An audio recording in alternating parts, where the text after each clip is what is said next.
Kai sakoma, kad karosai turi saldžią mėsą, tai nėra perkeltinė išraiška ir neperkeltinė prasme.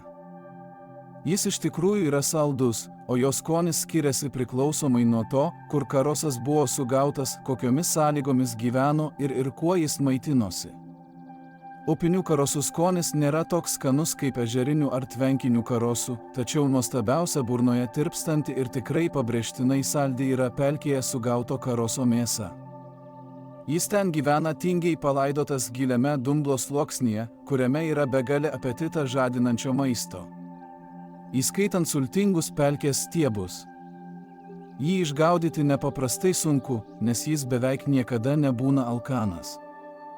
Jo pelkinis gyvenimo būdas stiprus, todėl jis priauga svorio daug greičiau nei upinis karosas ar ežerinis karosas, kuriems šiaip ar taip, norint pasimaitinti, reikia imtis aktyvių veiksmų. Vienintelis pelkinio karoso trūkumas – kvapas. Jis išnyksta, jei žuvis tinkamai išvaloma, išdarinėjama ir nuplaunama.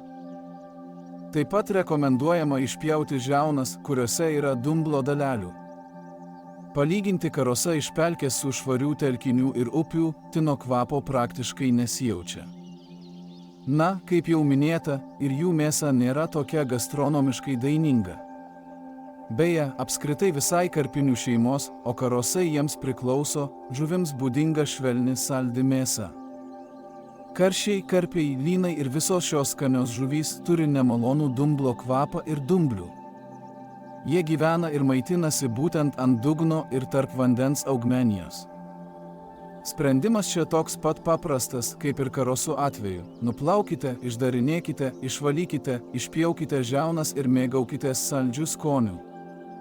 Kaip manote, koks karosas yra skaniausias?